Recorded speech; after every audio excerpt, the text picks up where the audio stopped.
On va pas faire beaucoup de... Nous, on ne sait pas faire, on n'est pas des diplomates, donc on fait cette réunion à la bonne franquette. Donc je dirais c'est un grand événement pour nous, mais surtout pour le Maghreb. Nous, on a l'habitude les uns et les autres d'assister à des colloques. D'ailleurs, notre ami Abdelrahman, il est un peu fatigué à cause de cette conférence aussi à la Sorbonne. Je plaisante. Et donc il va faire son intervention le matin, qui était prévue l'après-midi, il va la faire ce matin. Puis le temps parisien, il est mauvais, j'étais malade, donc lui il est malade, donc bon, c'est pas gênant. Donc pourquoi je dis c'est un grand événement, c'est que c'est la première fois, à ma connaissance, qu'il y a un ouvrage collectif sur le Maghreb. Bon, je vais en quelques mots vous donner un peu l'historique de la naissance, je dirais, de l'idée de cet ouvrage collectif. Moi, j'étais à Alger pour présenter mon livre Algérie, Maroc et convergence économique, où je parle de la construction maghrébine. Et j'ai assisté à l'hôtel Hilton à la présentation d'un ouvrage collectif dirigé par Hafsi sur l'Algérie. Et il y avait tous les intervenants, donc parmi les intervenants, notre ami Abdelrahman Metoul, on a commencé à discuter tous les deux, et il m'a dit, il faudrait quand même qu'on fasse un ouvrage collectif sur le Maghreb. Là, on a fait un sur l'Algérie, il faudrait qu'on fasse un sur le Maghreb. Donc on a dit, ok, on va le coordonner tous les deux, et on a commencé à prendre les contacts pour mobiliser le maximum d'experts.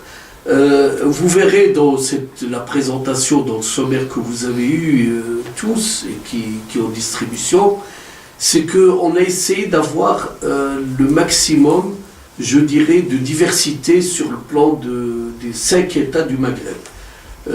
Et même il y a eu beaucoup d'experts algériens, beaucoup d'experts marocains. Les Tunisiens, on a eu beaucoup de difficultés, non pas parce qu'ils ne sont pas d'accord avec le principe, mais ils sont tous sollicités dans des travaux. Vous savez, la Tunisie vit une ébullition.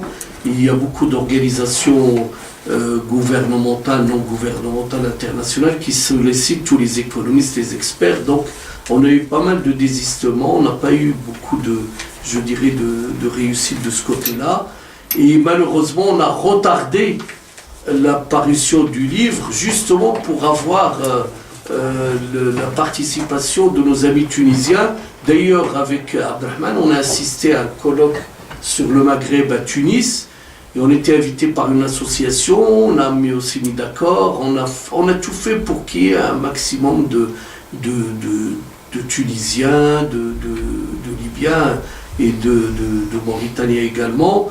Le deuxième problème aussi, c'était d'avoir des experts libyens, mais les Libyens, comme vous le savez, la plupart ne sont pas francophones, donc il y a beaucoup d'arabophones, et aussi ils étaient dans pas mal de problèmes que tout le monde connaît, donc on n'a pas eu beaucoup de Libyens, mais l'essentiel c'est d'avoir, je dirais, ceux qui s'impliquent dans cet ouvrage. Et évidemment, il y a aussi des auteurs internationaux, on va dire, non maghrébins, qui ont participé, mais parce qu'ils connaissent ou ils travaillent sur le Maghreb. Voilà un peu comment la genèse de cet ouvrage. Donc il est pluridisciplinaire et il doit avoir normalement une force, je dirais, de diffusion, de frappe, parce que la plupart des auteurs sont les meilleurs spécialistes du Maghreb. Je parle sous le contrôle d'Abdelrahman Metoul, mais je pense qu'il sera d'accord avec moi. Donc les meilleurs experts qui travaillent sur le Maghreb ont contribué dans cet ouvrage, ces deux ouvrages. Au départ, on voulait faire un seul ouvrage, mais avoir 1100 pages à peu près dans un seul ouvrage,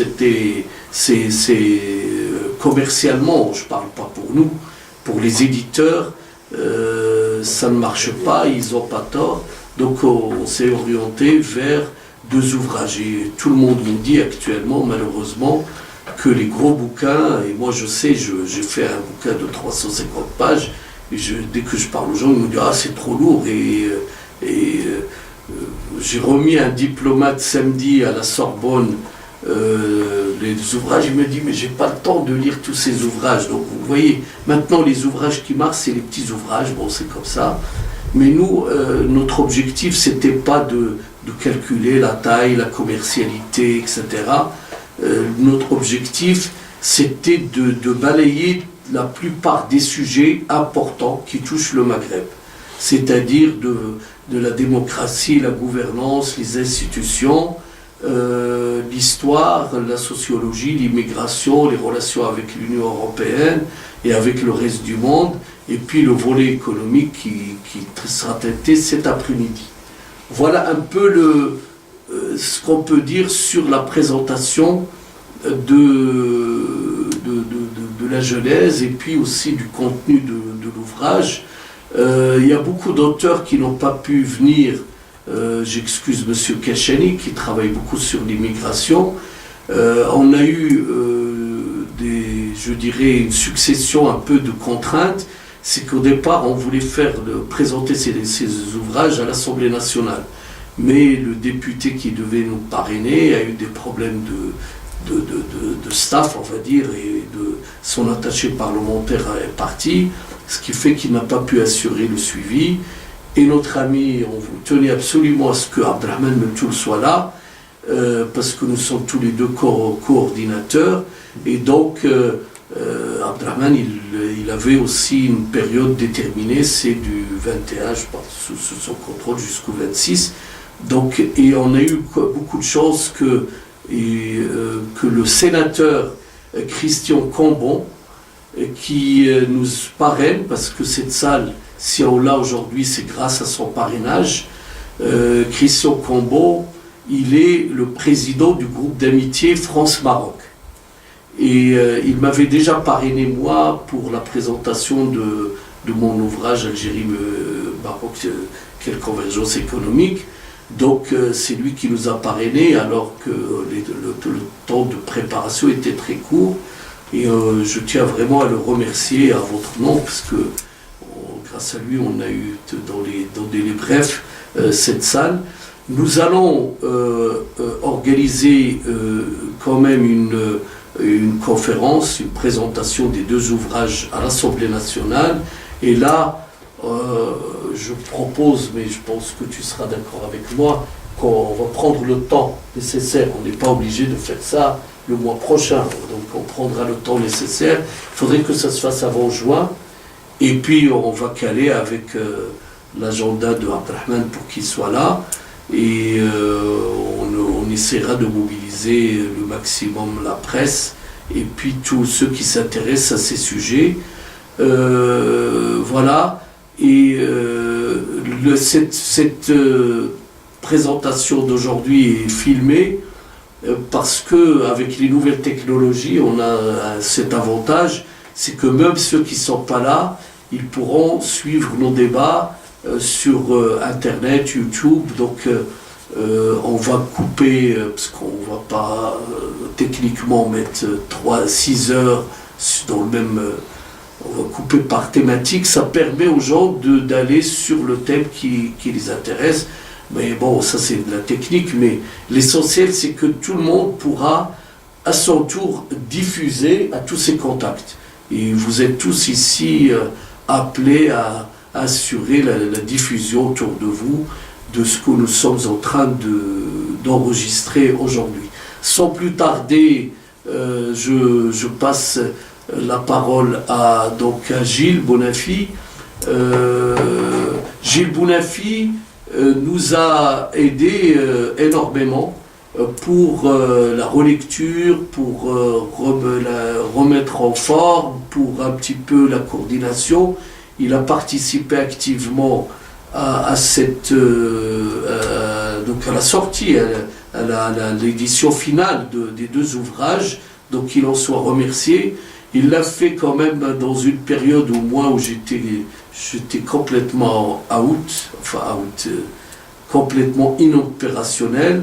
Au mois d'août et septembre, j'ai eu ce qu'on appelle le burn-out, enfin le surmenage, parce que n'empêche que tout ça, être sur tous les, comment dire, les fronts, ça, à un moment donné, on paye le prix. Donc c'est une période sensible où lui, il était là, il était en forme, il était opérationnel, il a passé l'été à revoir, à mettre en forme, à se coordonner avec les auteurs.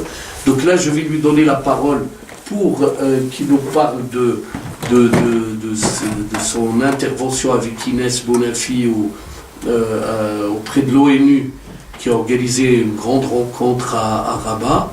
Et donc, je rappelle que ce matin, on va traiter le volant institutionnel, gouvernance, etc. Et exceptionnellement, donc, Abdelrahman interviendra sur une thématique économique. Et puis, ensuite, s'il peut rester avec nous l'après-midi, ok, s'il ne pourra pas, on lui excuse. Je pense peut-être que, vu qu'on est coordinateurs, tous les deux, Abdelrahman, à toi la parole, et Abdelrahman a fait un bon travail. Bon, moi, je ne vais pas. Bon, de toute manière, moi je suis dans la partie institutionnelle, puisque j'ai traité de la gouvernance au Maghreb, et je suis aussi, j'ai contribué dans le volume 2 sur la partie économique. Mais je ferai tout à l'heure, après que Gilles ait exposé, la synthèse de mes interventions. Bon, en tant que coordinateur, effectivement, comme l'a rappelé Camille, lorsqu'on s'est rencontré à Alger, du fait que j'ai contribué dans l'ouvrage qu'avait dirigé mon ami Taïeb Hafsi sur l'Algérie,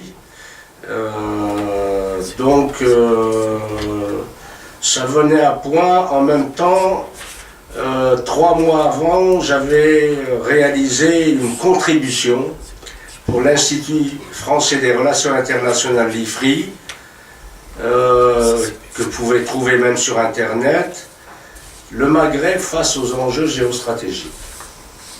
C'était plus ou moins c'était le Maghreb et l'Europe face aux enjeux géostratégiques. C'était surtout les relations entre l'Europe et le Maghreb que m'avait demandé l'Institut français des relations internationales. D'ailleurs, une étude qui a été aussi approfondie sur le Maghreb. Bon, la première étude est parue en octobre 2011 et la seconde le 3 décembre 2013 sur la sphère informelle, le poids de la sphère informelle au niveau des pays du Maghreb. C'est une deuxième étude que j'ai réalisée aussi pour l'Institut français des relations internationales. Bon, ce n'est pas nouveau puisque au siège de l'UNESCO en 1993, ça fait vieux, avec mon ami Barrada, l'ancien ministre des Finances marocain qui était ambassadeur du Maroc à Paris. On était intervenu au siège de l'UNESCO à l'invitation de Pierre Moussa, qui organisait un grand colloque. L'avenir de l'Europe est en Afrique. Et regardez, c'était un visionnaire, puisque tout le monde parle maintenant de l'Afrique. C'était en 80. Et là, j'étais intervenu avec Barrada, le Maghreb, pont entre l'Europe et l'Afrique. Ça peut être trouvable. Et j'étais intervenu à l'invitation du ministre algérien des Affaires étrangères en 1994, en présence de tous les ambassadeurs accrédités à Alger, qu'on peut retrouver sur le livre du MAE, du ministère des Affaires étrangères algérien, sur ce thème-là. Donc ça fait longtemps que je suis personnellement convaincu qu'il est suicidaire pour le Maghreb de faire cavalier seul. C'est suicidaire J'interviendrai après Bounafi pour vous donner les indicateurs. Hein. D'ailleurs, dans l'ouvrage, avec mon ami Gilles, que je tiens d'abord à remercier, comme l'a dit Camille. Sans lui, ces deux ouvrages ne sont jamais parus. Il a consacré un travail de correction vraiment qu'on ne peut pas... Et là, l'erreur qu'on a faite, et je demande presque pardon, on ne l'a pas mentionné dans l'introduction de l'ouvrage. Non, c'est une erreur qu'on a faite. Si dans les... Moi, je l'avais mentionné dans le... Moi, je l'avais mentionné dans dans l'introduction. Après, vous l'avez refait. On a refait, mais...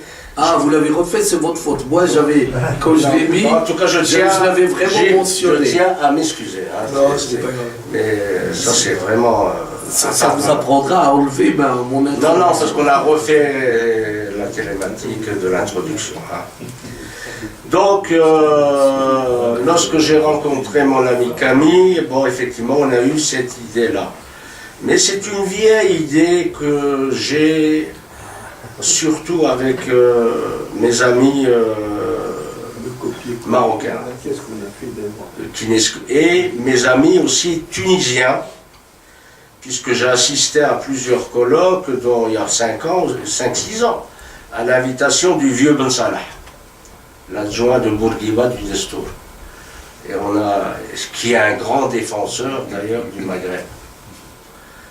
Il est toujours très conscient, et très offensif d'ailleurs. Donc c'est dommage.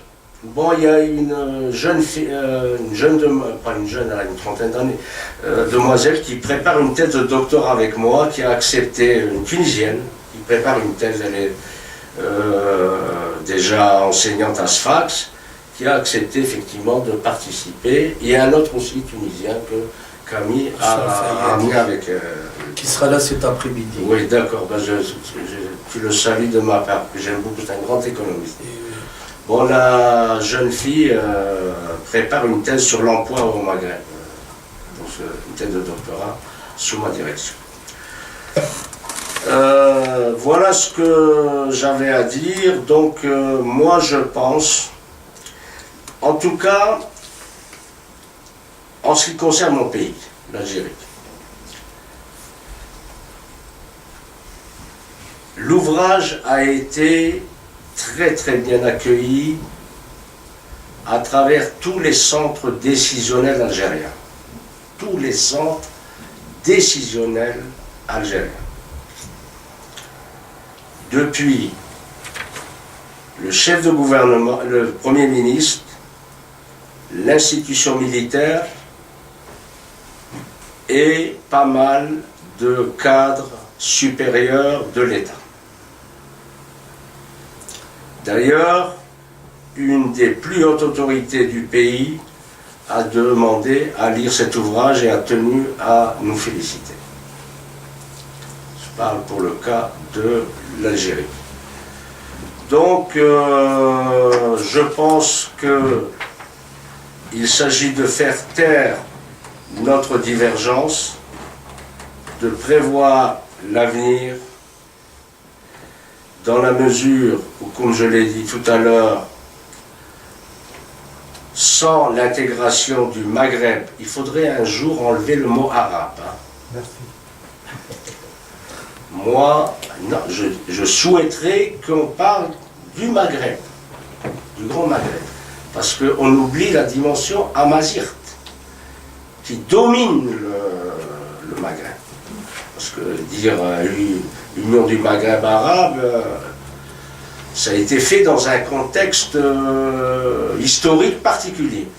Beaucoup de gens, que ce soit en Algérie, au Maroc, en Tunisie, demandent à ce qu'on enlève ce terme. Le Maghreb. Donc, le Maghreb et les deux piliers de l'intégration du Maghreb sont le Maroc et l'Algérie. Il ne pourra jamais avoir d'intégration. C'est comme l'Allemagne et la France pour le moment. les autres pays suivent.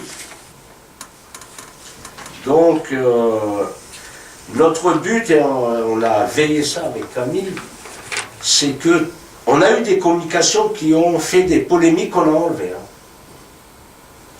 Ils ont commencé à taper sur le Maroc, des Algériens à taper sur... des Marocains taper sur l'Algérie. Nous, on a dit qu'on ne rentre pas dans ce jeu-là. Et disons que on essaie de rassembler et non de diviser. C'est ça notre objectif.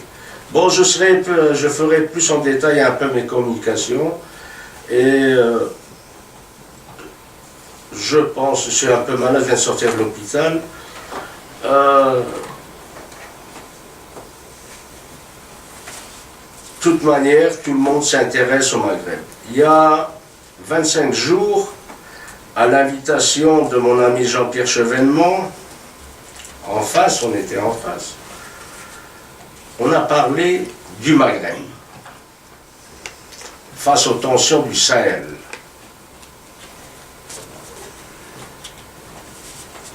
Et il y a eu 3 invités, moi je représentais l'Algérie, il y avait le président de l'Académie d'Orbat qui représentait le Maroc, et un président d'une grande organisation qui représentait la Tunisie.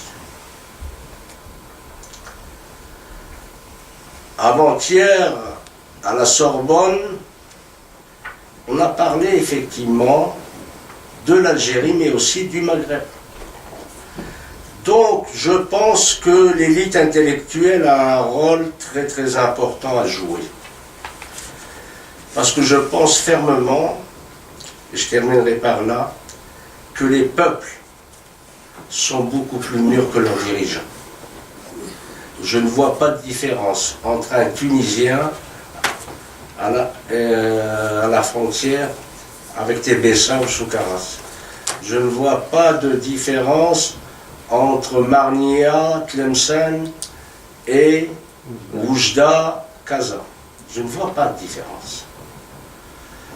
Ibn Khaldoun, le grand sociologue du XIVe siècle, n'a pas écrit l'Algérie, le Maroc et la Tunisie. Il a écrit dans sa théorie du cycle des civilisations le Maghreb, dans la Muqaddima. Donc, je pense, avec moi et Camille, qui sommes des défenseurs de cette intégration, lui avec ses introductions au Maroc, moi avec ma modeste influence au niveau algérien, on peut effectivement, peut-être, aller de l'avant et construire le Grand Maghreb. Merci Abdelrahman. Par rapport à l'appellation Maghreb arabe, je crois que c'est devenu une évidence pour plusieurs. Moi-même, j'utilise jamais l'union du Maghreb arabe, je le remplace par Grand Maghreb. Mais il faut aussi, j'en parlerai tout à l'heure, parce que j'ai une thématique ce matin sur les constitutions. Dans la constitution marocaine en préambule, il n'y a plus la référence au Maghreb arabe. On parle du Grand Maghreb, et je pense que c'est vraiment le mot qu'il faut utiliser. Abdelrahman il a raison, il ne faut pas nier nos origines, parce qu'il y a quelque chose qui est complètement fou, c'est que tout le monde dit « Ah, je suis arabe, je suis... » Mais les Arabes, ils sont venus, et je ne vais pas faire un discours là-dessus, ils ont islamisé, mais ils n'avaient pas vocation à rester. C'est comme ce qu'ils ont fait en Afghanistan, au Pakistan, etc.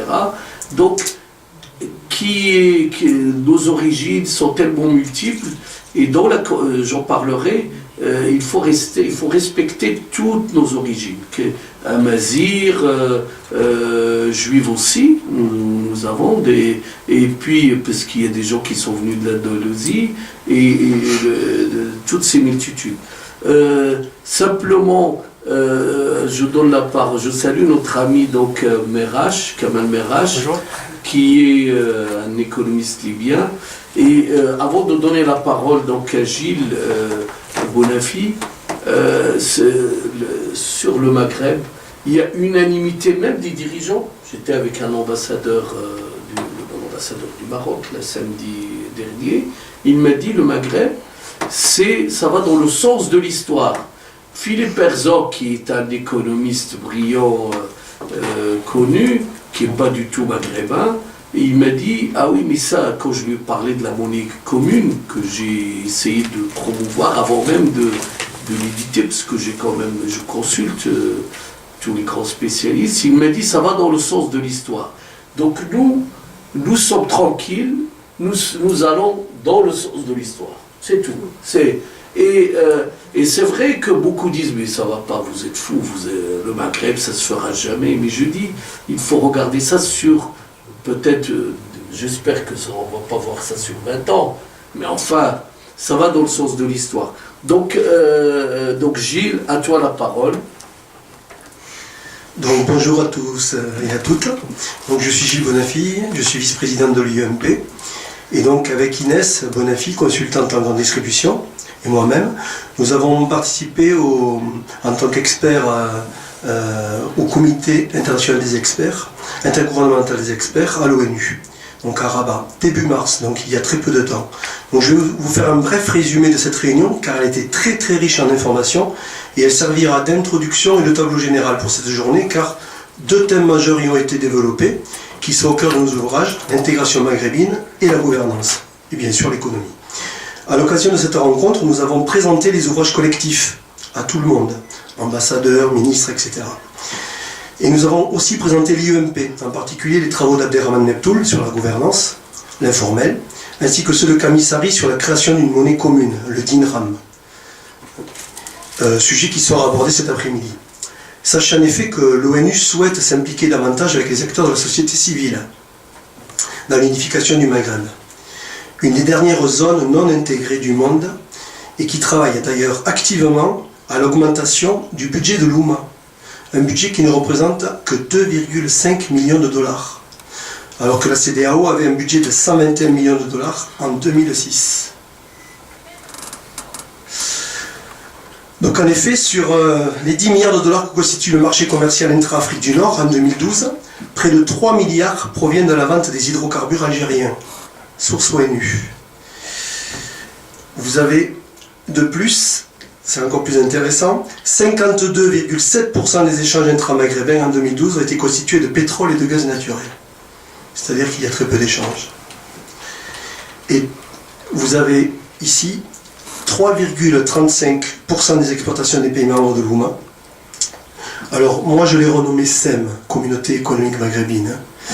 Vous voyez bien que par rapport à toutes les intégrations régionales, que ce soit la SADC au niveau de l'Afrique du Sud, la COMESA, qui est le marché commun de l'Afrique australe et orientale, le CEDEAO, Communauté économique des États d'Afrique de l'Ouest, la zone franc, qui est regroupe CEMAC et UEMOA, vous voyez que nous sommes les derniers, puisque vous avez au niveau de la CEDEAO 6,3% des échanges, des exportations destinées aux membres, le double.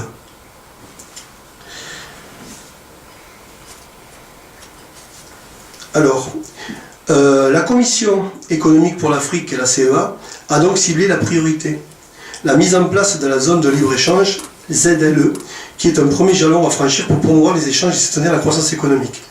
Donc je vais reprendre rapidement la théorie de Bella Balassa, qui montre qu'il faut d'abord commencer par une zone de libre-échange pour l'intégration, en second, une union douanière, en troisième, un marché commun, en quatrième, une union économique et monétaire, et en dernier, une union politique.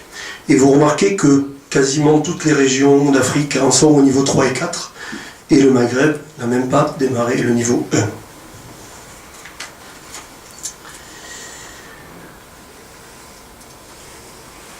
Alors, point positif, la Banque maghrébine d'investissement et du commerce extérieur, la BMICE, a ainsi vu le jour en mai 2013 à Marrakech. Son acte constitutif a été signé par les ministres maghrébins des Finances et elle aura son siège à Tunis en 2014. Elle est dotée d'un capital initial de 150 millions de dollars. Donc c'est le premier pas pour l'intégration dans cette zone de libre-échange. Donc pour permettre le développement de cette zone de libre-échange, la table ronde du CEA a décidé de mettre en avant le développement des chaînes de valeur régionales pour accélérer la diversification et la sophistication des économies nord-africaines. Donc j'ai insisté lourdement, puisque vous verrez quand vous lirez ces livres, l'économie de la connaissance est très très très présente. Donc j'ai insisté sur le fait que la définition conventionnelle de la chaîne de valeur, qui est une théorie de Michael Porter, doit être repensée sous l'angle de l'économie de la connaissance. Je préférerais qu'on l'on parle de réseau de valeur. Une chaîne de valeur, c'est l'ensemble des étapes déterminant la capacité d'une organisation à obtenir un avantage concurrentiel. Vous voyez le schéma de Porter. En fait, la chaîne de valeur, c'est de la production jusqu'à la commercialisation. Toutes les étapes, en passant par la fabrication, etc. Donc, Michael Porter ne pense que à l'avantage concurrentiel. Alors nous, dans ce livre, vous verrez, nous avons une autre vision de l'économie. Cette vision sous-estime en effet la coopération, l'interaction et donc l'information entre les unités commerciales. Abderrahmane parle souvent de gouvernance. Vous voyez que si nous pensons au réseau de valeur, la régulation est déterminante, puisque l'avantage concurrentiel est déterminé par la coopération, le couplage stratégique et l'interaction. Vous avez d'ailleurs toutes les études Kamignani, Kaplinski, etc., qui reprend cette théorie et qui démontre justement l'importance de la régulation. Voilà. Je tenais à rappeler aussi un point important lorsqu'on parle de gouvernance. Michael Porter, américain, oublie souvent que la Silicon Valley a été financée par l'armée américaine. Donc je vous rappelle que les technologies de défense du gouvernement fédéral ont été distribuées, les budgets ont été distribués à l'université Stanford, qui a permis de développer la Silicon Valley. Donc quand l'Amérique donne des leçons de commerce libre et de non-intervention étatique, je pense qu'il oublie un petit peu l'essentiel. Donc, il s'est passé une révolution, vous le verrez dans le livre. Vous avez énormément d'intervenants qui sont dans je pense à M. Jefflat, présent ici, qui s'inscrit dans l'économie de la connaissance. Vous avez deux révolutions qui ont eu lieu il y a très peu, et avant la crise. Celle de Alfred Dupont-Chandler en 1962, qui a commencé à penser l'entreprise non comme une entité mais comme une structure, et surtout André Gorz en 2003, qui a affirmé « Les produits de l'activité sociale ne sont plus principalement du travail cristallisé, mais de la connaissance cristallisée. » C'est une révolution économique. La crise de 2008, je pense qu'il y a eu une crise dans la pensée économique qui date de bien avant. Voilà. Donc, les travaux d'André Gorz ont bouleversé la pensée économique en remettant en cause les théories d'Alan Smith, Ricardo et Marx. J'y reviendrai cet après-midi dans ce que j'ai intitulé « La fin du mythe marxiste », en développant les trois composantes du capital immatériel. Vous avez le capital humain, le plus important, le capital relationnel et le capital organisationnel. Donc la knowledge economy, en anglais, l'économie de la connaissance, est donc née. Et l'ensemble des intervenants souligne ainsi le rôle clé de l'éducation. Je pense en particulier aux remarquables travaux de Riazam, qui est absent, qui devait venir, et de Mohamed Bentahar, qui démontrent clairement que l'élément prépondérant de l'entrepreneuriat féminin est le niveau d'études. Et ce, d'Abdelkader Jefflat, présent ici, qui a d'ailleurs centré toute son analyse sur ce point précis. Boualem Aliouat, qui a d'ailleurs participé à l'ouvrage, présent lui aussi dans notre ouvrage collectif, voilà, a déclaré « Pour assurer croissance et développement aux pays émergents, et particulièrement dans la région MENA, la Banque mondiale promeut le renforcement des 4 piliers de l'économie de la connaissance. » Alors moi, j'aimerais que lorsqu'on parle d'économie, on change de paradigme, et rentrer dans l'économie de la connaissance, c'est vraiment changer de paradigme. Donc les 4 piliers, quels sont-ils? Les institutions économiques et politiques, donc la gouvernance, l'éducation, les technologies de l'information et de la communication, les TIC, et les systèmes d'innovation. Ce sont ces 4 piliers. Alors, j'ai d'ailleurs proposé à l'ONU d'utiliser un nouvel indice Alors avec Abderrahman, nous avons fait un gros travail de statistiques sur le Maghreb, que vous verrez bientôt sur le blog. Donc là, vous voyez ce qu'on appelle le Knowledge Economy Index, c'est-à-dire l'index de l'économie de la connaissance. Et j'ai proposé à l'ONU de vraiment utiliser et axer ses recherches sur cet index qui est très très important pour comprendre à quel niveau nous sommes. Alors, vous le remarquez, ce sont des notes de 0 à 10, comme à l'école. Et la Suède a 9,43, c'est-à-dire presque 19 de moyenne. Et le premier, la Tunisie, n'a que 4,56. C'est-à-dire que, pour résumer, nous devons tous retourner à l'école. Alors la Libye n'a pas de note, mais bon, vous voyez la différence par exemple entre la Mauritanie à 1,65 et l'Algérie à 3,79. Donc il y a beaucoup de travail à faire.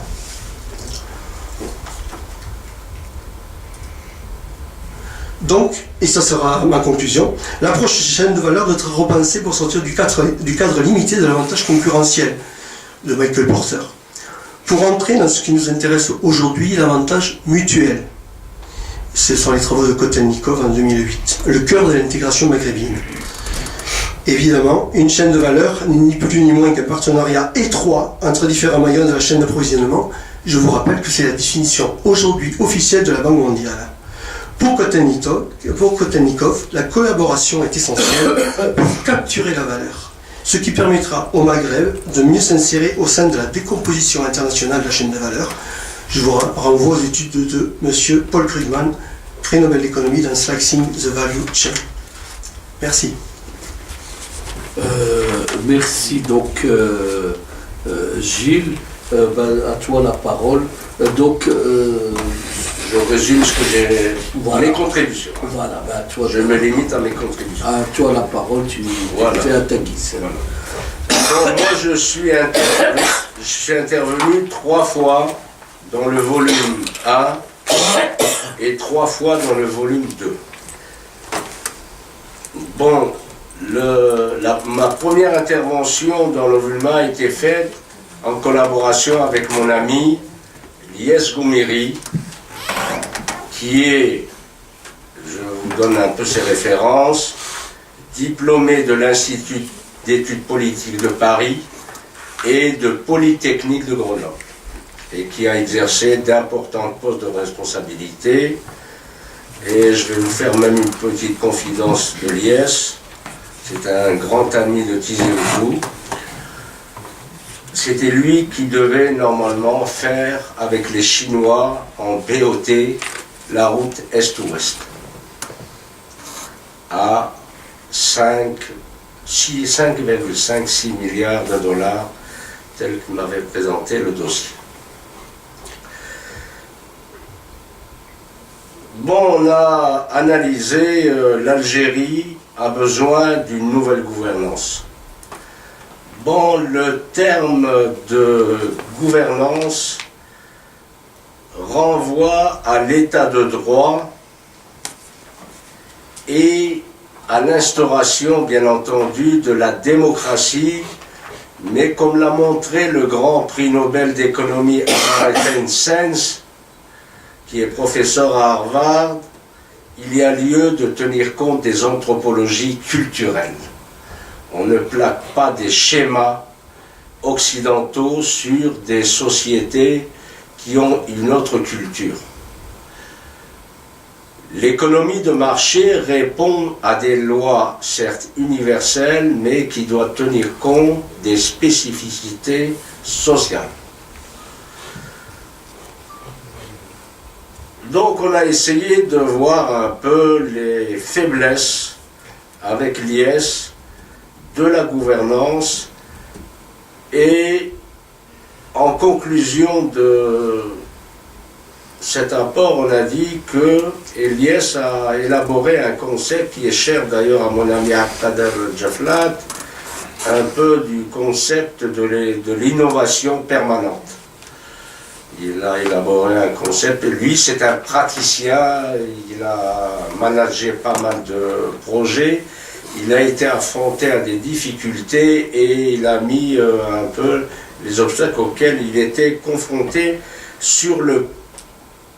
au niveau microéconomique, mais qui ont des incidences macroéconomiques. La deuxième intervention que j'ai faite, qui est liée d'ailleurs au premier, c'est les fondements stratégiques de l'émergence de secteurs dynamiques au Maghreb, efficacité des institutions et bonne gouvernance. C'est la communication qui existe à l'Institut tunisien des chefs d'entreprise que j'ai réactualisée. C'était mon intervention à Tunis, il y a 3 ans. Et là, il y a un élément important, suite aux travaux de Ronald Coase, de North Douglas, du prix Nobel Phil Jansson. Tous les prix Nobel, je ne sais pas si vous avez remarqué, de sciences économiques, des 10 dernières années ont été donnés aux institutionnalistes. Parce que l'économie, c'est comme la médecine. C'est-à-dire que la médecine a progressé dans certains domaines et dans certains autres domaines, elle n'a pas tellement progressé. Ça me fait rappeler à mon mémoire de DES que j'ai soutenu avec Axier Greff, qui est un des plus grands spécialistes en France de l'économie publique. L'économie publique, c'est ça. Les institutions, c'est que l'offre et la demande, telles que nous enseignent les théoriciens ultralibéraux, produit des effets pervers. Les institutions permettent de réguler, de suppléer à la déficience du marché et contribuent au développement. Donc il faut mettre des institutions. Mais les institutions sont évolutives. Avec la mondialisation, est-ce que vous pensez... Je me rappelle, moi je suis un ancien immigré, j'ai fait mon primaire, mon secondaire, une fraction du supérieur à Lille, dans le nord de la France. Bon, je me rappelais, parce que j'étais étudiant à Lille, en première année de sciences éco, on nous avait rattachés à la fac de maths. Hein. Je ne sais pas pourquoi d'ailleurs on était rattachés à l'Institut de mathématiques, à la faculté de mathématiques. Donc, ça c'est entre parenthèses, c'est que la Banque de France avait une autonomie. Maintenant, la politique monétaire est faite au niveau de la Communauté économique européenne. Et il y a de nouvelles institutions qui doivent, avec la mondialisation, a des effets sur de nouvelles institutions. Donc, on a essayé de montrer que les fondements stratégiques de l'émergence de secteurs dynamiques doivent s'insérer dans le cadre de la mondialisation en termes de coûts et de qualité. Et que, on verra dans la partie économique, l'approfondissement. Donc, l'émergence de secteurs dynamiques au Maghreb, notamment pour le cas algérien, c'est les conflits entre les tenants de la rente et les gens qui veulent promouvoir effectivement ce qu'on appelle des segments hors hydrocarbures innovants, dans le cas des valeurs internationales. Pour les tenants de la rente, il est beaucoup plus facile de faire de l'import-export. Et les incidences au niveau du pouvoir, les lois qu'ils émettent, les institutions qu'ils mettent en place sont effectivement importants sur le plan de la politique économique. C'est un élément très très important et c'est propre à tous les pays du Maghreb avec des spécificités bien entendu. Le dernier exposé que j'ai fait dans le volume 1, c'est le Maghreb face à sa stratégie de l'OTAN, la problématique de la sécurité en Méditerranée. C'est une analyse qui a été publiée il y a 5 ans dans la revue de l'OTAN. Bon, c'est vrai qu'en Algérie, on me taxe de pro-américain et de pro-français. Bon, c'est pas grave. Bon, c'est pas parce que l'OTAN a repris cette revue que je suis... Toujours est-il, je l'ai réactualisé pour notre livre, mais qui était déjà effectivement paru un peu au niveau des institutions internationales. et qui est d'une brûlante actualité, comme on en a discuté avec Jean-Pierre Chevènement il y a 20 jours en face au Sénat, c'est le problème du Sahel. Donc on n'avait pas attendu effectivement toutes les tensions du Sahel, l'invasion britannique. Il était déjà prévu effectivement que le Maghreb allait être confronté à des problèmes de sécurité. Et le Maghreb étant le pont entre l'Europe et l'Afrique, c'est effectivement surtout pour le cas algérien. Vous savez que c'est 5600 km de frontières. Il est partout. Tunisie, Niger, Mali, Maroc, c'est 5600 et quelques de frontières. Donc le Maroc c'est pareil. Et là on avait dit que le problème de sécurité doit être coordonné pour tous les pays du Maghreb. Sinon, et d'ailleurs, il y a une analyse complémentaire que je vais faire paraître. Et là, ça renvoie un peu à l'analyse qu'a faite dans cet ouvrage mon ami l'amiral Dufaux, qui est l'ancien patron des forces navales françaises, qui est directeur général de la revue Défense, et d'ailleurs qui m'a demandé un papier sur le problème de l'armée algérienne, que j'ai fait paraître déjà d'ailleurs dans le Ouattan, mais que je vais lui développer. Il n'y a pas de problème, je lui ai dit, pour le problème de l'armée algérienne. C'est que les dépenses militaires ont été presque 12 milliards de dollars pour l'Algérie, 3,5 pour le Maroc. Toute dépense militaire, bien sûr, tout pays a des dépenses militaires, mais lorsque les dépenses militaires dépassent un seuil, c'est au détriment du développement. C'est clair, net et précis. Donc c'est un élément important qu'on en avait discuté avec De Blazy, d'ailleurs, il y a 1 mois et demi, avec nos amis africains. Donc il faut mettre en commun les problèmes de sécurité, il faut aplanir les divergences pour éviter certains conflits totalement inutiles. Et comme je l'ai dit, Camille est au courant de mon intervention. Je pense que notre ministre des Affaires étrangères, qu'il faut reconnaître qu'il est un grand diplomate, lorsque un certain fou, je l'appelle un fou, je l'ai traité de fou dans la presse algérienne, Farok Somteni parle de rupture diplomatique avec le Maroc. Notre ministre a fait une mise au point disant qu'il n'y aura jamais de rupture diplomatique qui viendra de l'Algérie. C'est clair, net et précis. Le Maroc est un pays frère et espérons que les tensions s'estopperont.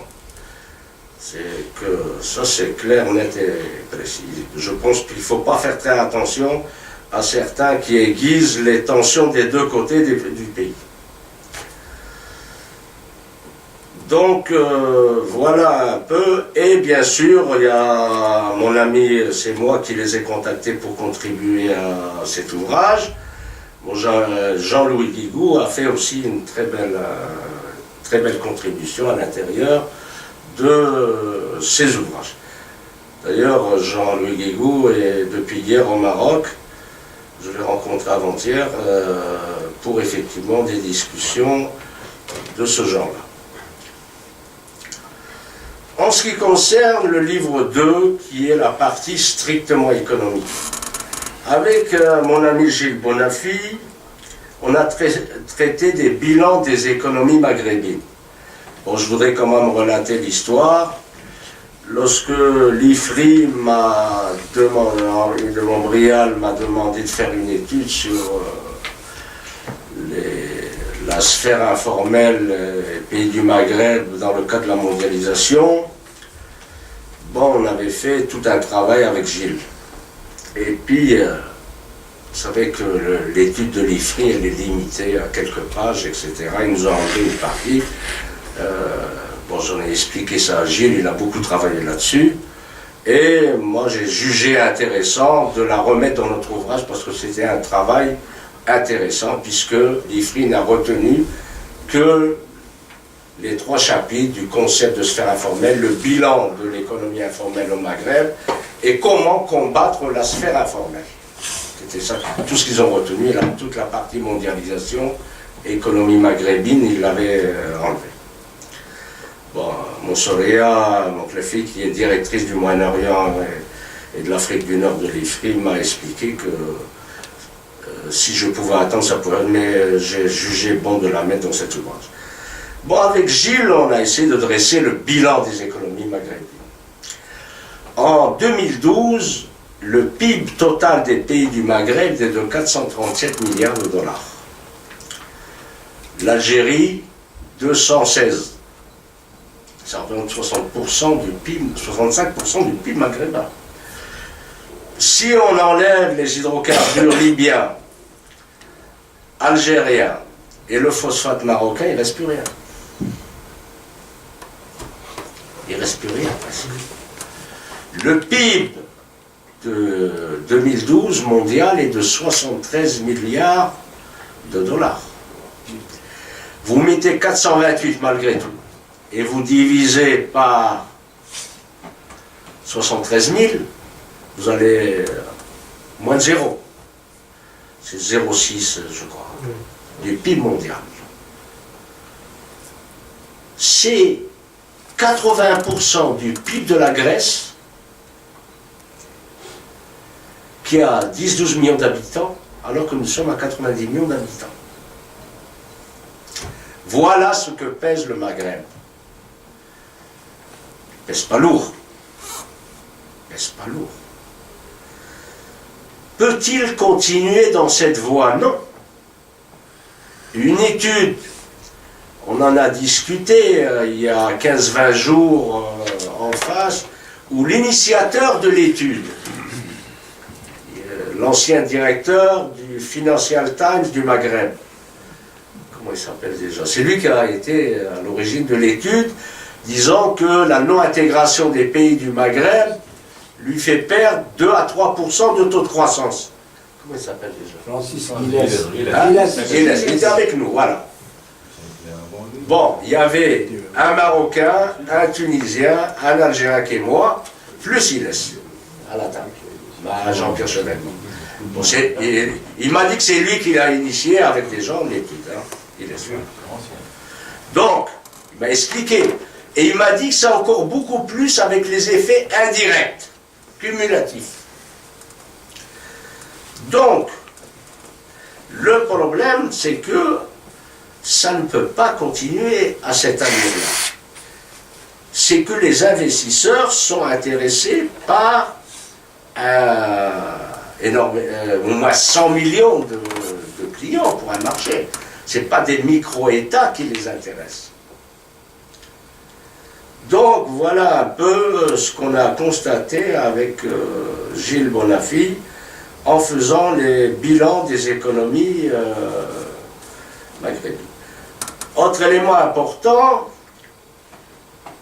dont l'étude était presque complémentaire sur la sphère informelle, c'est que 50% de la superficie économique, d'après un professeur spécial du Maghreb de l'université de Philadelphie, c'est une étude qu'elle a essayé de faire après plus d'un an et demi de travail au niveau de l'ensemble des pays du Maghreb, que 50% de la superficie économique du pays du Maghreb est détenue par la sphère informelle, avec la dominance de la sphère informelle marchande. Pour la Mauritanie, elle arrive jusqu'à 67%. Bon, ça rejoint un peu les chiffres que donne la Banque centrale d'Algérie pour l'Algérie.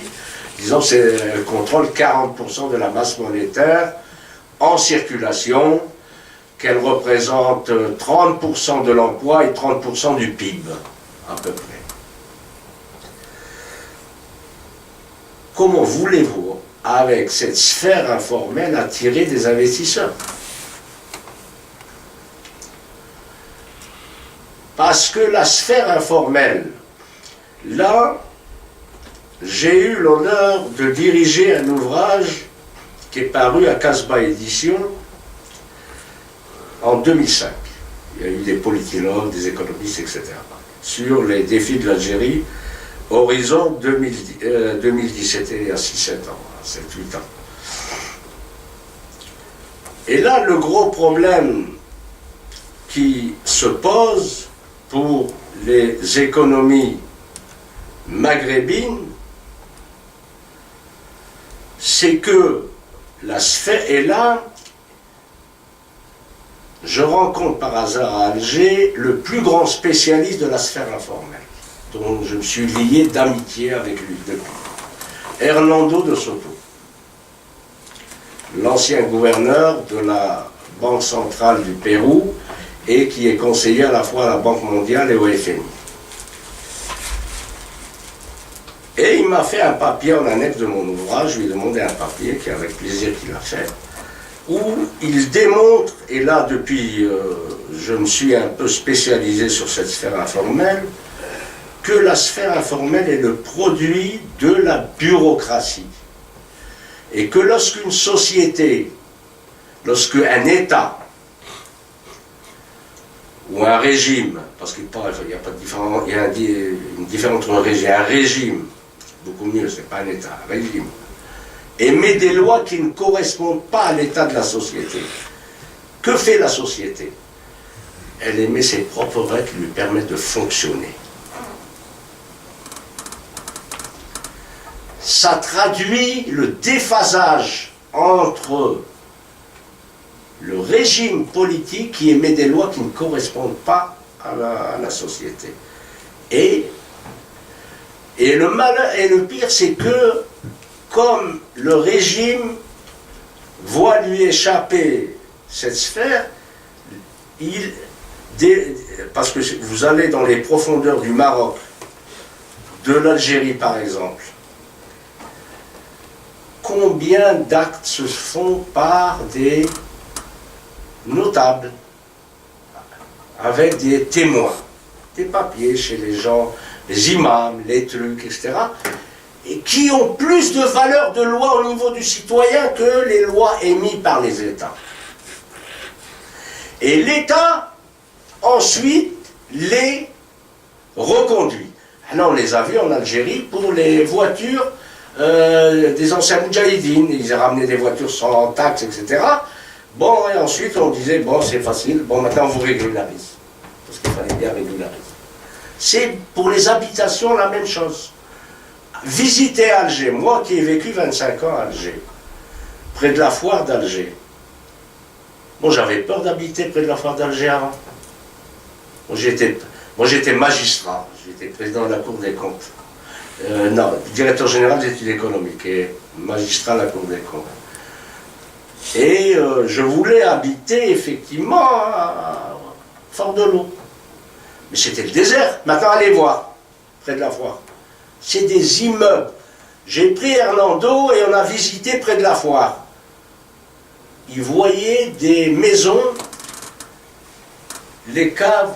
Vous voyez cette pièce? 6 fois cette pièce. Et les maisons en hauteur. Il m'a dit, mais ça c'est pour faire des activités, ça.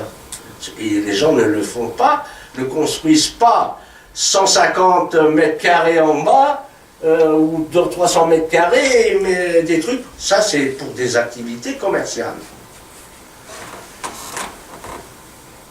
Donc, et ça engendre la corruption et l'évasion fiscale. L'Union des commerçants algériens estime l'évasion fiscale annuelle à plus de 3 milliards de dollars, dû à la sphère informelle. Autre élément, le calcul que j'ai pu mener à travers les indicateurs de la Banque centrale d'Algérie arrive à la conclusion que la sphère informelle, parce que je n'ai pas pris 40% comme dire, mais 50%, à travers aussi un rapport que j'ai recoupé du ministère du Commerce. 65 milliards de dollars sont au niveau de la sphère informelle. Outre, bien entendu, au Maroc c'est la même chose. beaucoup moins parce que le PIB est moindre. Mais la sphère informelle, d'après les études de beaucoup d'amis marocains, est importante. C'est vrai que la sphère informelle permet à tout pouvoir de gagner du temps. Elle crée des emplois, contre-choc social. C'est que lorsque l'État est incapable de mettre en place des mécanismes où c'est la création d'entreprises qui font de la richesse, bien entendu, je vous dis, la société, elle émet ses propres règles, donc elle crée des activités. Mais là, à terme, c'est suicidaire. On ne peut pas construire une économie saine, moderne, comme a dit Joseph Schumpeter, dont l'économie interne est fondée sur le contrat et le crédit. C'est ça les deux bases dans Socialisme et démocratie de Joseph Schumpeter. C'est que le problème, c'est qu'on ne peut pas aller loin, ça veut dire qu'on vit presque en vase clos. Voilà un peu l'étude que j'ai pu mener, qui est complémentaire à ce que j'ai fait avec Gilles Bonafy pour les FRI. Bon, on a eu des chiffres pour la Tunisie, pour le Maroc et pour l'Algérie.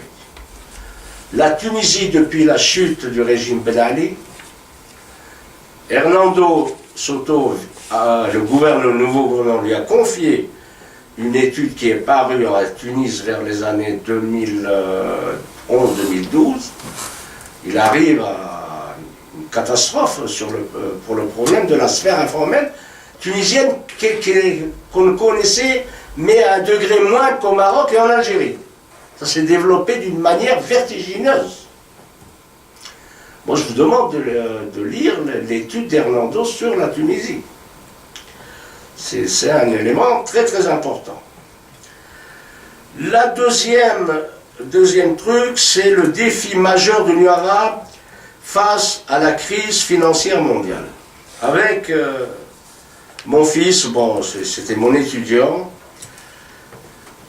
qui est professeur à l'université d'Oran, qui a été secrétaire général du ministère de la prospective et de l'investissement. Pendant une courte période, comme Jeff Latt est au courant. Pas très longtemps, mais il est resté quand même à Tamar quelques mois.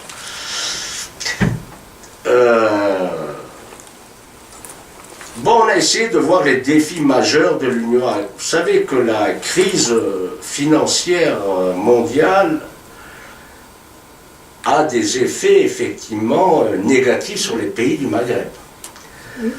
On a essayé d'analyser avec Bouchama effectivement les liens commerciaux entre l'Europe et tous les pays du Maghreb. Disons, une moyenne de 60% des échanges se font avec l'Europe. Bon, le taux est beaucoup plus fort pour la Tunisie. Tunisie, ça va vers 70%. Toute crise, effectivement, de l'Europe a un impact forcément sur les pays du Maghreb. Et notamment la crise mondiale a un impact sur parce que les recettes d'hydrocarbures, notamment libyens et algériens, sont dépendantes de la croissance de l'économie mondiale. Nous, on a connu effectivement cela en 86. 86, il y a une chute de 70% des recettes d'hydrocarbures. Qu'est-ce qu'il y a eu? Il y a eu crise économique. Ensuite, crise financière, crise économique, crise sociale, crise politique et 200 000 morts. Pourquoi? Parce que l'Algérie, 70% du pouvoir d'achat des Algériens dépend de la rente des hydrocarbures. Donc, voilà un effet très significatif.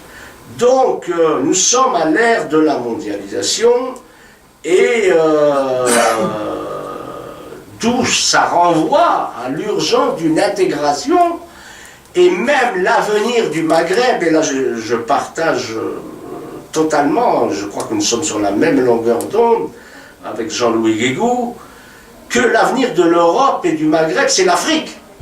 Ce n'est ni l'Asie, ni les États-Unis d'Amérique. Je pense que le pays qui a bien compris ça, c'est bien le Maroc.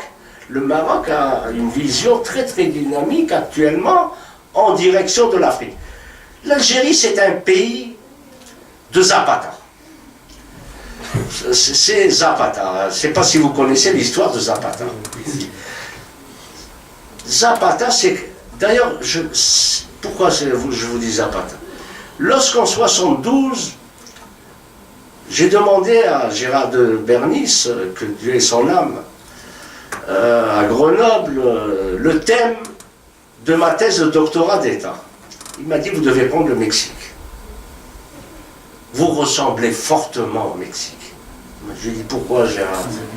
Il m'a dit, ils ont Promex, une grande société comme Sonatrach. Ils ont fait la révolution avec Zapata. Et Zapata distribuait les postes à ses copains.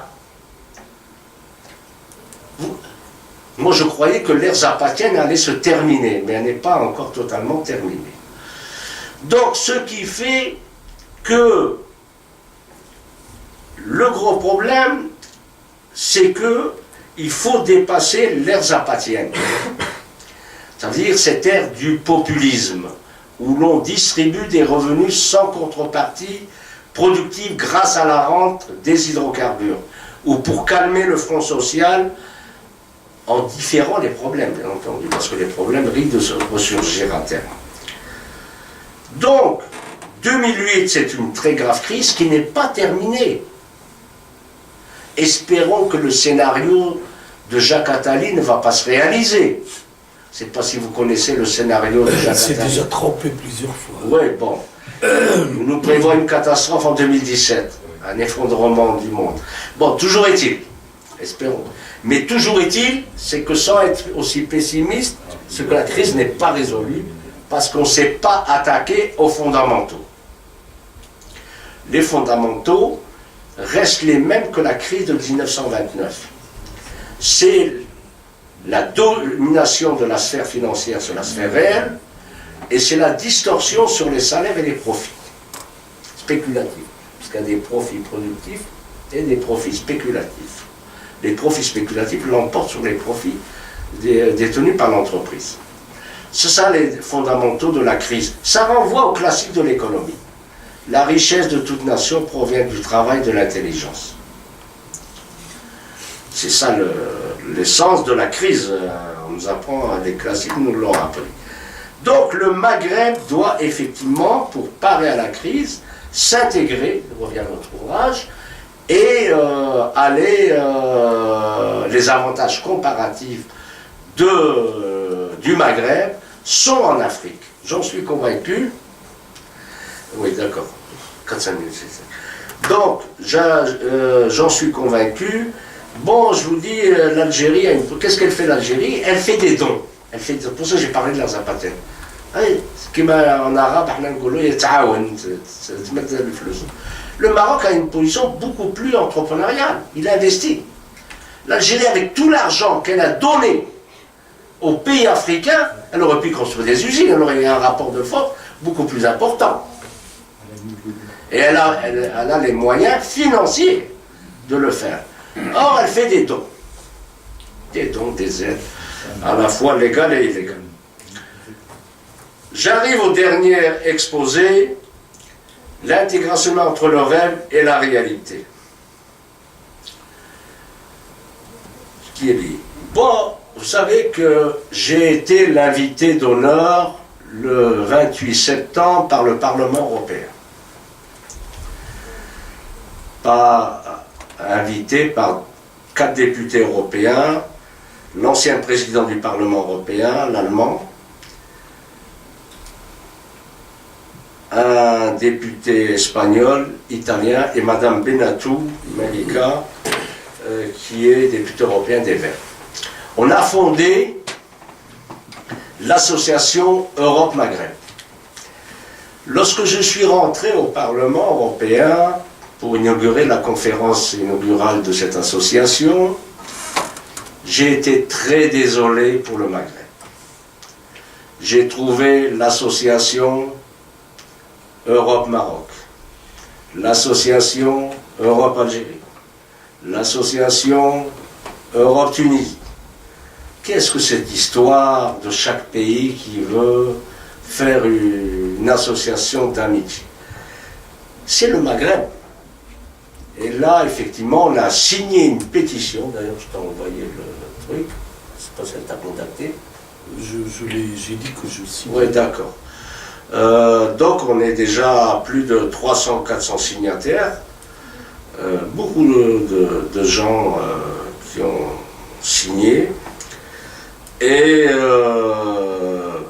on a lancé un appel aux dirigeants des pays de Maghreb de prendre conscience que l'intégration, c'est le devenir de leur population et de dépasser leur vision étroite. Donc, l'intégration du Maghreb entre le rêve et la réalité, il ne faut pas être utopique. Pour l'instant, c'est un rêve. Mais comme l'a dit tout à l'heure Camille, l'intégration, j'en suis convaincu, elle est inéluctable. Inéluctable. Ça mettra ce que ça mettra, mais c'est dans le sens de l'histoire. Quelque chose de beaucoup plus grave. Lors d'un voyage, les Américains, au moins, ils ont le sens. Ils passent pas parmi... Les Français, pour vous dire quelque chose, ils passent sur des milliers de routes et ils ne veulent pas vous le dire directement. Bon, c'est dû à l'histoire, parce que c'est l'ancienne puissance colonisatrice. Les Américains, au moins, ils ont le sens de vous le dire directement. Ou vous faites l'intégration, ou on va vous la faire à votre place. Ça veut dire, si on le fait nous, c'est pour faire une économie productive. Si l'intégration nous est imposée, c'est pour en faire un marché. Ça, ils me l'ont dit des hauts responsables américains. Votre non-intégration est facteur d'instabilité de la région. Parce qu'il raisonne en termes géostratégiques. Vos dissensions nuisent à la stabilité de la région. C'est comme ça qu'il parle, en termes de géostratégie. Bien entendu, il y a les intérêts économiques, mais lorsqu'il y a instabilité, ça c'est indisant sur les intérêts des États-Unis d'Amérique. Pour ma part, je suis confiant. Il y a une jeunesse parabolée. Les jeunes maintenant, ils vivent dans un autre monde, on a des enfants et tout, c'est pas nous... Donc le grand problème, moi j'espère que nous on a essayé à la fin de notre vie d'essayer de contribuer modestement par ces deux ouvrages qu'on a initiés avec mon ami Camille. Je viens de rentrer d'Orbat. D'ailleurs j'ai sympathisé avec un ministre qui m'a fait beaucoup, ministre de la réforme. De la réforme. Je dis bon, c'est le loisir. إصلاحات في المغرب. قال لي خصني ندير إصلاحات في نفسي أنا الأول ومن بعد ندير إصلاحات في المغرب. Donc le problème qui se pose, j'ai beaucoup d'amis marocains, beaucoup d'amis tunisiens, peu de Libyens et Mauritaniens malheureusement, excepté le recteur de l'université nationale que tu m'as présenté. Il y a notre ami Berach qui représente toute la Libye. Il est prévu pour qu'il intervienne sur la Libye parce qu'on ne peut pas parler que du Maroc et de l'Algérie. La Libye est un pays frère. Mais Kamel va nous dire... Voilà, c'est un pays frère. Donc ce qui fait, voilà ce que j'avais à dire. Moi, vous m'excuserez pour cet après-midi. Bon, mon ami Abqadat Jeflat prendra le temps de parole à l'après-midi. Parce qu'il vous parlera de quelque chose de très important. Parce que la base, c'est la connaissance. Comme l'a dit Gilles tout à l'heure en conclusion. Voilà, merci. Bon, moi, je suis content de ce discours optimiste, bon, parce que c'est pas parce qu'on se connaît, mais je vais pointer, si tu permets, quelques points qui me paraissent vraiment importants, que tu as soulignés, par rapport au modèle maghrébin. Je crois que l'objectif de nos deux ouvrages, c'est de fabriquer, c'est une ambition, notre propre modèle. Et je vais vous raconter, quand j'ai commencé à travailler sur la monnaie commune maghrébine, j'étais sur le site et les travaux de l'Union des banques maghrébines, qui regroupe toutes les banques maghrébines. Qu'est-ce qu'ils ont fait? Ils ont calqué le modèle monnaie unique pour inventer, entre guillemets, une monnaie maghrébine. Et pour le Maghreb, qu'est-ce qu'ils ont proposé? Une monnaie unique et vraiment du copier-coller, alors qu'ils ont expliqué le processus, alors qu'au Maghreb, on a des monnaies non convertibles et l'euro s'est construit à partir de monnaies convertibles. Enfin, il y avait et à l'époque même, vous savez, je l'ai fini en 2010, j'avais déjà anticipé, pas la crise de l'euro, mais et donc il nous faut un modèle maghrébin, parce que nos pays, ils ont souffert aussi des plans d'ajustement structurel échafaudés à Washington par des imbéciles. Il n'y a pas d'autre mot à dire, et je m'excuse s'il y a dans la salle des représentants. Comment on peut calquer un modèle des politiques économiques au Maroc, à l'Algérie, au Mali, à la Pologne, à la Russie, en Argentine, même principe, parce qu'il y a des départements en théorie, des gens qui ne connaissent rien. Bref, ça a été une catastrophe, et moi j'ai fait moi-même le bilan, mais je ne suis pas le seul. Par rapport à ce modèle-là, la relation avec l'Afrique, il y a quand même, je dois le dire, je suis un peu vraiment, heureusement qu'il y a les médias, et il y a beaucoup d'amis, dont nos amis d'IPMED, ils ressassent toujours nos propres propositions. La relation Europe-Afrique, c'est nous, c'est-à-dire, on a notre petit institut, l'Institut euro-maghrébin d'études et prospectives, et cette idée, nous l'avons développée, et également nous avons développé un certain nombre de processus pour travailler avec l'Afrique. Nous avons une chance, c'est que nous avons des médias qui transmettent nos idées, pas à 2000, 3000, à 10 millions. Et là, je ne peux pas, il va se cacher. Au fond de la salle, il y a mon ami Ahmed Naïtbalk, justement, qui est le responsable adjoint d'Africa 24. Vous ne pouvez pas imaginer Africa 24, ce que ça représente. Ce n'est pas parce qu'il est là que je fais de la publicité. Je passe sur d'autres médias, je suis quand même objectif. Sinon, je vais me fâcher avec tout le monde. On ne va plus m'inviter. Mais les idées que nous avons avancées, j'ai des retombées. Samedi, il y avait l'ambassadeur du Congo et l'ambassadeur du Sénégal. Il m'a dit, je vous vois sur Africa 24. Nous avons réussi à expliquer que nous pouvons inventer. Et là, je parle en tant qu'Africain. Parce que, je l'ai dit, l'ambassadeur du Maroc samedi, il a rigolé, il était d'accord avec moi. Combien de Maghrébins qui vont en Afrique de l'Ouest, ils disent « Ah, c'est la première fois que je suis en Afrique ». Mais il ne sait pas qu'il est né en Afrique, que nous sommes nés en Afrique. Moi, je suis natif de Casablanca. Et donc, il faut vraiment... Et ça, c'est grâce... Là, Africa 24 a joué un rôle. C'est que, avant, il y avait beaucoup d'éditorialistes des pays de l'Afrique de l'Ouest. Je parle de sous ton contrôle. Maintenant, il y a une Marocaine, il y a un Mauritanien, il y a moi-même. Et psychologiquement, c'est très important qu'on dit, voilà, ce sont des Africains qui réfléchissent avec nous et nous essayons de réfléchir.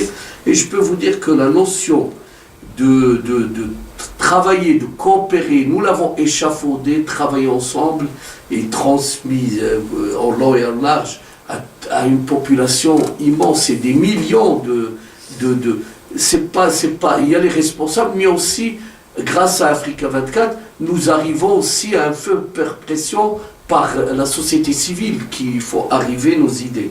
Donc l'avenir de l'Europe même, cette notion de sortie de crise de l'Europe par la coopération avec l'Afrique, et par les pays du Sud. C'est moi qui l'ai développé en premier et c'est daté dans mon site, etc. Je suis désolé de le dire parce que nos amis d'IPMED, ils se mettent tous toujours en valeur, mais il faudrait quand même de temps en temps qu'ils nous balancent une petite référence. Moi, quand je cite Marx, je mets Marx, le Capital, Schumpeter, je mets les références. Il faut toujours mettre les références sur la colocalisation. C'est notre invention sur le fait que la France doit coopérer avec les pays du Sud, c'est-à-dire l'Afrique, toute l'Afrique. C'est notre idée parce que c'est notre expérience. Moi, j'ai été frappé de ce que nous essuyons comme échec dans les pays de l'Est. J'ai accompagné beaucoup de sociétés françaises. Ça a pris 28 ans de ma vie, donc c'est ma vie professionnelle. Et j'ai vu comment ça se passait, comment les Allemands ils ont fait. Et ce sont nos propositions. Abdelrahman a parlé du problème de sécurité et il a cité tout ce qui est dépenses militaires. Ça c'est important. C'est un sujet, tu as bien fait de le dire, et je crois qu'il faut qu'on le dise. On le répète, j'ai cité trois facteurs de progrès des PIB. La lutte contre la corruption, ça peut nous faire gagner 2 à 3%, même 4%. Le Maghreb, ça peut nous faire gagner 2-3%. Et les dépenses militaires. Il y a une course au surarmement imbécile. C'est pas imbécile pour nous, mais c'est pas du tout imbécile pour ceux qui traitent les contrats. Je vais pas j'accuse personne, mais ce sont des contrats qui sont pas des petits millions, mais passons. C'est pas l'objectif. L'objectif que ce sont des dépenses, et Abdelrahman l'a expliqué, il a raison, c'est aux dépens de la santé, de l'éducation. Ce sont des secteurs indirectement productifs. Donc si le Maghreb se construit, il ne faudrait plus qu'il y ait cette course à l'armement, et il faut peut-être qu'il y ait une coordination de tous les pays du Maghreb pour toute cette région. Il y a des réunions qui se tiennent au Maroc, l'Algérie est absente, volontairement ou involontairement. Il y a des réunions qui se passent à Alger, le Maroc est absent, etc. On est dans la stupidité la plus totale. Et auprès de nos amis africains, quand on a cité le problème de la Centrafrique, problème du Mali, le Maghreb est absent. Il aurait dû s'impliquer. Et là, c'est un point important que nous avons réussi, je pense, parce que Hollande nous a suivis, c'est que la stabilité de l'Afrique conditionne son développement. Tant qu'il y a des niches encore, où il y a des foyers de tension en Centrafrique, au Mali, etc., l'investisseur européen, américain ou étranger, lui, il voit que toute l'Afrique est à feu et à sang, ce qui est une erreur. Donc là aussi, le problème de sécurité, c'est un problème fondamental. Tant qu'il y a encore... Et ça, c'est quand on a parlé, je l'ai dit à la Sorbonne avec l'ambassadeur du Maroc, et puis sur la relation Maroc-Afrique, il y avait les ambassadeurs du Congo, du Sénégal, etc.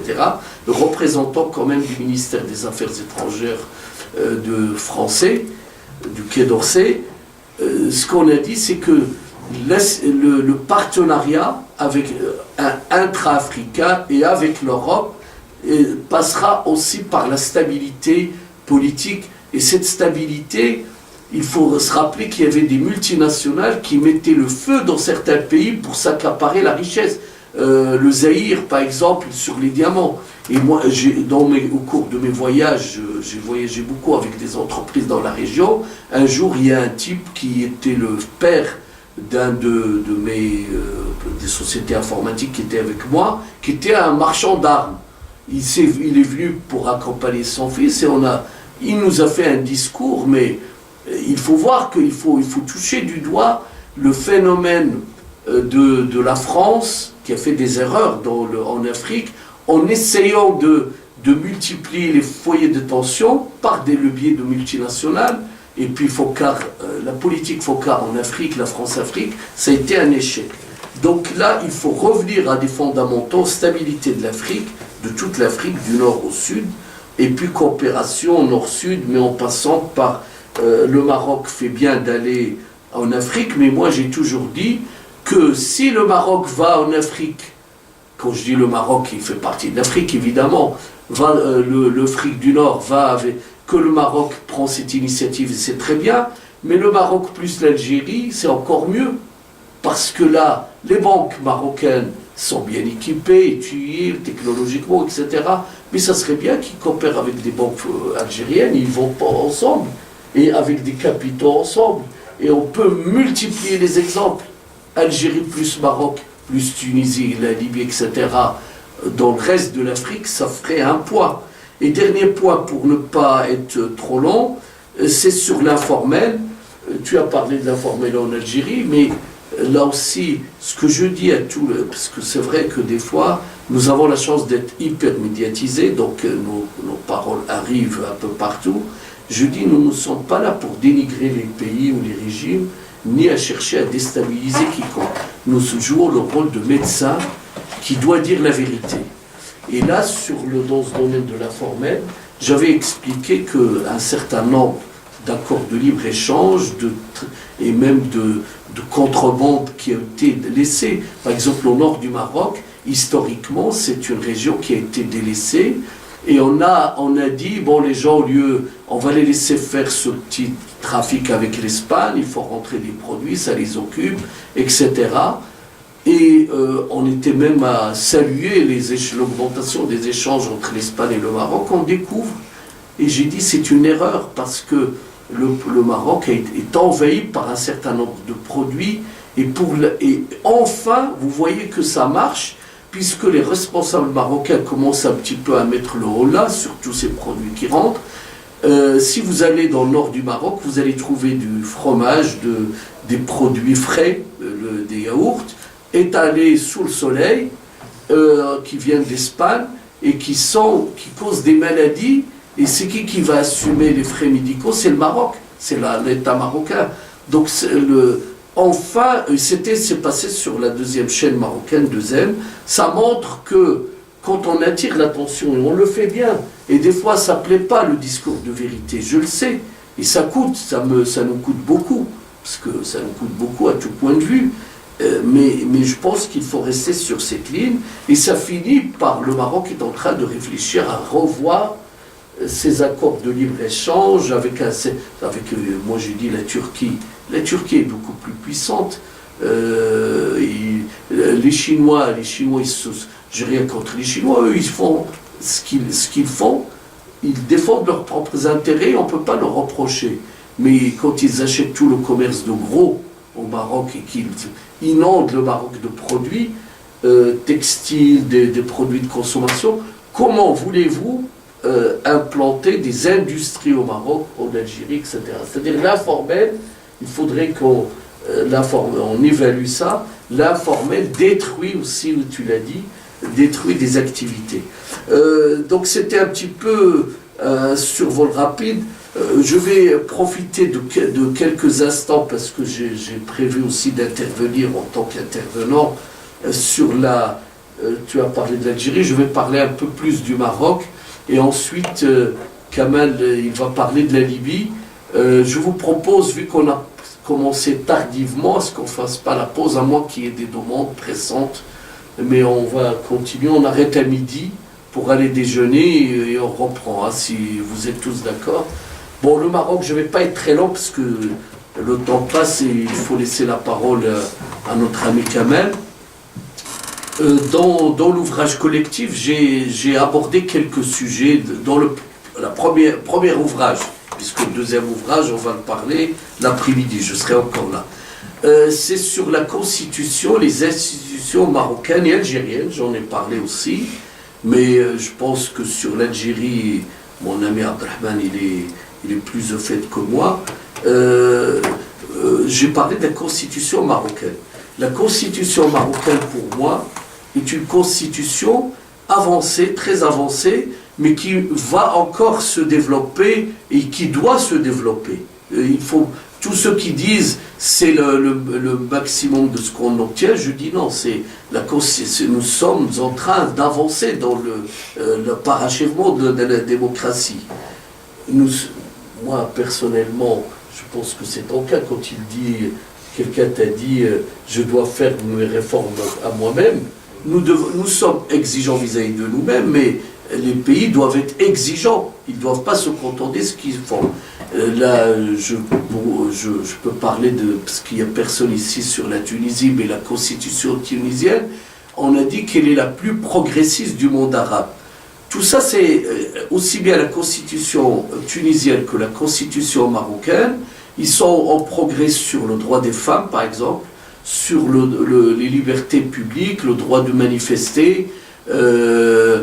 La constitution marocaine, en préambule, fait la référence explicitement à l'appartenance du Maroc au Grand Maghreb. Et le Maroc a écouté, et je sais que, et c'est pas, là-dessus, j'ai pas eu d'apport personnel, c'est nos amis de l'Union des jeunes euro-maghrébins, c'est les sociétés civiles marocaines qui ont fait du lobbying auprès des responsables marocains pour ne pas mettre la référence au Maghreb arabe. Donc c'est dans la constitution marocaine, dans le préambule, l'appartenance du Maroc au Grand Maghreb. Et il faut aussi souligner que il y a eu tout un débat, ça m'a causé beaucoup de polémiques sur le Maroc et les pays du Golfe. Et certains ont dit, ça y est, y compris des gens qui sont contre le Maghreb, ils ont dit, vous voyez, le Maroc, il est avec les pays du Golfe, donc il n'est plus au Maghreb. Donc il n'y a aucune référence aux pays du Golfe, ça ne veut pas dire qu'il n'y a pas de coopération.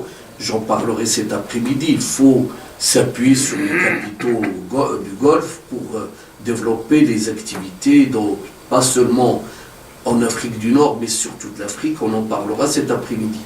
Il y a aussi des avancées en matière institutionnelle. Le rôle du Premier ministre marocain, il a plus de pouvoir. Et également, on va parler des rôles des nominations, c'est stratégique. Mais la difficulté, aussi bien pour la constitution tunisienne que la constitution marocaine, c'est l'application. Et ça, ce que j'ai toujours dit, personnellement, je l'ai entendu de plusieurs ministres marocains qui disent nous avons des difficultés pas des difficultés, mais à nous mettre d'accord comment on va appliquer un certain nombre d'articles dans la constitution marocaine. Et il donne l'exemple, et c'est un exemple qui est récurrent, et ça il faut rendre hommage aux rédacteurs et puis à tous ceux qui ont contribué à la constitution marocaine, c'est la constitution marocaine reconnaît les origines du Maroc, origine juive, origine amazigh, origine berbère, etc., et origine arabe, etc. Donc c'est la reconnaissance à plusieurs origines, mais également la reconnaissance de la référence à la langue amazigh. Mais là, le problème, vous pouvez intervenir dans la salle éventuellement, le problème c'est comment on l'applique. Est-ce qu'on va afficher à la télévision, dans certaines télévisions marocaines, et même des ministères, on met maintenant le nom en arabe, le nom en français, le nom en amazigh. L'amazigh, est-ce que c'est en lettres latines, en lettres, etc. Il y a comment? Et puis ça a été réglé, ça. Non, mais je parle. C'est rectifié, donc c'est bon. Ok, d'accord, c'est rectifié, mais ce qui n'est pas rectifié, c'est que l'amazigh, je ne suis pas un spécialiste, mais il y a le hassani, il y a le. C'est autre chose. Ah oui, mais autrement dit, comment? Et je vais vous dire, il y a un ministre marocain qui a envoyé une directive en langue amazigh.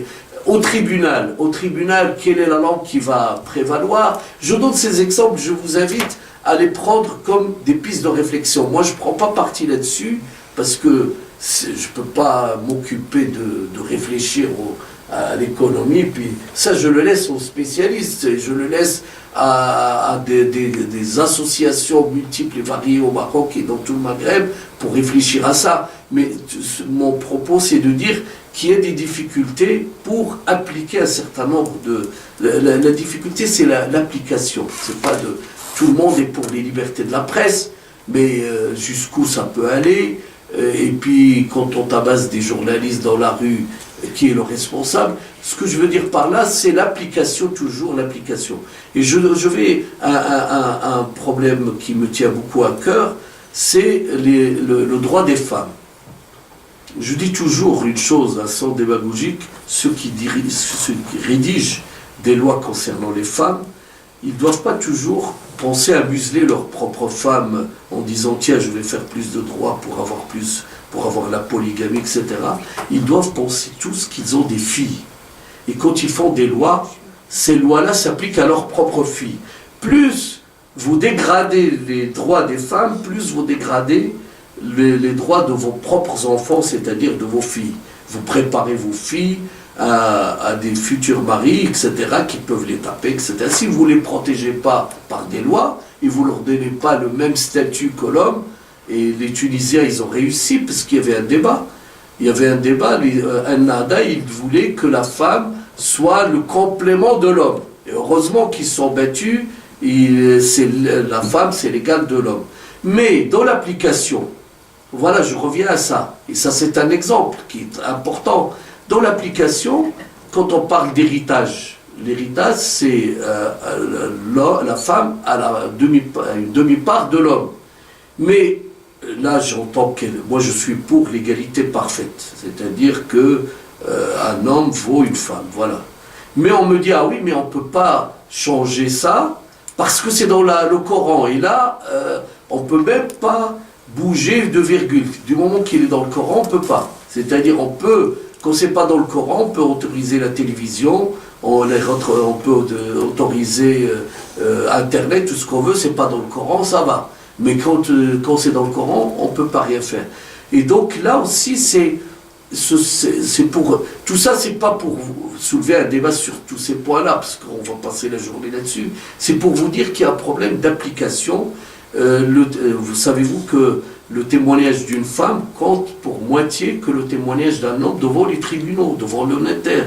Donc là aussi, comment il ne s'agit pas... Il y a dans les constitutions, aussi bien marocaines que tunisiennes, on met l'égalité des hommes et des femmes, et en plus on met la primauté des traités internationaux sur les traités nationaux. Ben, du moment que les traités internationaux donnent plus de droits aux femmes, ben, il faut les transmettre et les retranscrire au niveau des constitutions. Mais il y aura toujours quelqu'un qui va vous dire, ah oui, mais attention, on va avoir des problèmes avec les barbus, on va avoir des problèmes, ils vont manifester, etc. Donc, je vous invite, c'est pas pour clore ce débat, mais les sujets sont multiples. Tout ça, c'est pour dire que quand quelqu'un me dit, nous avons la meilleure constitution, je dis, ok, mais il faut la mise en place. Dernier point, c'est par rapport au système politique à choisir. Le Maroc a choisi un système parlementaire, monarchie on va dire parlementaire, mais où le Parlement et le chef du gouvernement est issu du chef du parti qui a eu le plus de voix. Et automatiquement, aux dernières élections, le PJD, le Parti de la Justice et du Développement, il n'a pas la majorité, il n'a que 23%. Mais c'est lui qui a eu le plus de voix par rapport aux autres. Et le système marocain est toujours basé sur la proportionnelle. Après, c'est un long débat que sur le problème le droit constitutionnel. En Italie, c'est un régime parlementaire. En Israël, c'est le système proportionnel. Intégral, c'est-à-dire qu'il n'y a aucun parti qui a la majorité. Il faut toujours des coalitions. Le Maroc a adopté cette posture-là. En France, on a un système majoritaire à 2 tours. Le Parti socialiste a eu 36% plusieurs fois dans l'histoire, 36% des votants, mais il a la majorité à l'Assemblée nationale, parce qu'il y a un système de 2 tours, avec report de voix, etc., etc. Et puis là, on évacue les listes, les petites listes, et c'est le système majoritaire. Au Maroc, c'est le système donc proportionnel. Là aussi, j'ai une remarque et d'ailleurs ça a fait un petit peu les faits m'ont donné raison, c'est que si le premier parti n'a pas la majorité, mais finalement, il aurait fallu à la constitution marocaine d'adopter un autre schéma qui est le schéma en Angleterre, c'est que le premier parti qui arrive en tête a le droit de négocier une coalition. Et peut-être raisonner en termes de coalition, c'est plus stable. Et pourquoi je dis que les faits m'ont donné raison, c'est que quand le parti de l'Istiqlal, qui est un parti, on va dire nationaliste, etc., s'est retiré du gouvernement, M. Belkiran a eu du mal à négocier parce que au Parlement, il n'a pas la majorité. Donc il est obligé de négocier. Donc voilà l'une des critiques qu'on peut avoir. Mais attention, la réponse que j'ai eue, c'est que cette constitution, elle est aussi le fruit de compromis. Et c'est bien. C'est bien qu'elle soit le fruit de compromis. Il vaudrait mieux qu'elle soit le fruit de compromis que quelqu'un qui l'impose à tout le monde et il la rédige tout seul avec un petit comité.